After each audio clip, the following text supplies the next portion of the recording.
again with another bedtime story with the principal. Just really quickly, we want you guys to know how very much we miss you and your families. And please know if you need anything, give me a call or your teachers a call. We want to set you up for the greatest success possible through this really difficult and unprecedented time. We've never been through anything like this before. This book that I'm going to read today is called Smelly Socks by Robert Munsch. It's fantastic. Robert Munsch was actually up in the Northwest Territories. He had gone there as a new writer to read one of his books, and only 3 children showed up. And so what he did is he created a story about each of the 3 children, and one of them was about a girl's smelly socks. And so when he came home, he wrote the book, and here it is now. And it's a great book. So find a place and let's read Smelly Socks by Robert Munsch. When Tina wanted new socks, her mom took her to the only store in town. "This store only has black socks," said Tina. "Can we please go across the river and get some really good socks?" "We can't drive right across the river because there's no bridge here," said Tina's mom. "You know it's a long way to the only bridge, and besides, we don't have a car." So Tina went to her grandfather and said, "Can you please take me across the river in your boat? I want to buy some really good socks." "The motor is not working on the boat," said her grandfather. "Row," said Tina. "We can row. I'll row and you can sit in the back of the boat." "You will row?" said her grandfather. "Yes," said Tina. "Rowing is easy." So Tina got in the boat and rowed slowly. Splash, splash, splash. And the boat went in circles. Swish, swish, swish. Tina rowed fast. Splash, splash, splash, splash, splash. And the boat went in fast circles. Splish, swish, swish, swish, swish, swish, swish. "This boat has forgotten how to row," said Tina. "You sit in the back and tell me what to do," said her grandfather. So Tina sat in the back and told her grandfather how to row, and her grandfather rowed all the way across the river. Then they walked all the way through the town to the big sock store. At the store, Tina tried on socks that were too big, socks that were too little, socks that were too blue, and socks that were too pink. Tina tried on millions and millions of socks.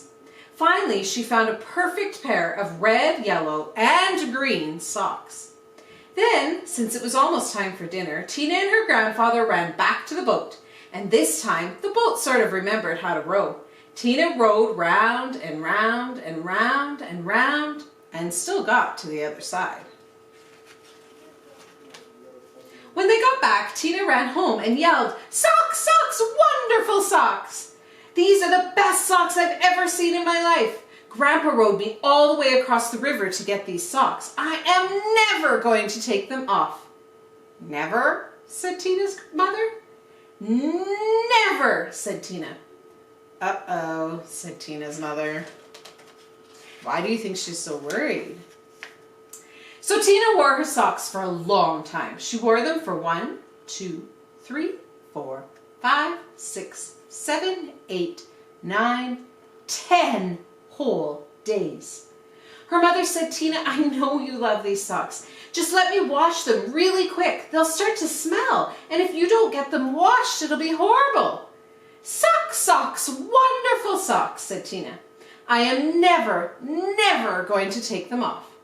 After Tina wore her socks for 10 more days, the kids at school said, "Tina, what a smell! Change your socks."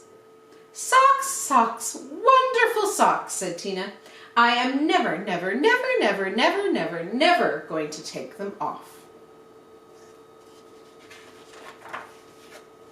After Tina wore her socks for 10 more days, do you know how many days she's worn them for?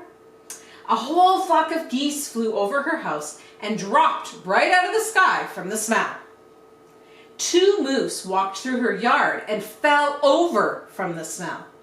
Ducks, raccoons, and squirrels fell over when they walked to school. Finally, even a skunk fell over. Tina's friends decided to do something. They all came to her house and knocked on the door. Blah, blah, blah, blah, blah. When Tina opened the door, they grabbed her and carried her to the river. Then they held their noses and took off her socks. Some of the kids held Tina and some of the kids washed the socks. Scrub, scrub, scrub, scrub, scrub. Notice the smell is so strong. All the fish in the river floated up to the top and acted like they were dead. The kids washed some more. Scrub, scrub, scrub, scrub, scrub. All the beavers ran out of the river and went to live with Tina's grandfather. They washed some more. Scrub, scrub, scrub, scrub, scrub. Far down the river, people said, "How come the river smells like dirty socks?" Finally, the socks were clean. "Wow," said Tina. "They look nicer when they are clean." "Wow," said Tina. "They smell nicer when they are clean." "Wow," said Tina. "They feel nicer when they are clean." Tina put on the socks and said, "I'm going to wear clean socks from now on." The beavers left her grandfather's house and went back into the river. The Canada geese got up off the ground and flew away. The fish decided that they were not dead after all and jumped and splashed in the river. Tina went to her mom and said, "My socks are nice and clean, and I think it would be very nice if you took me to town to get me a nice new red, yellow, and green t-shirt." "Promise to wash it?" said her mom. "No," said Tina. "If I wait long enough, the kids at school will wash it for me." And here she is with her smelly shirt now.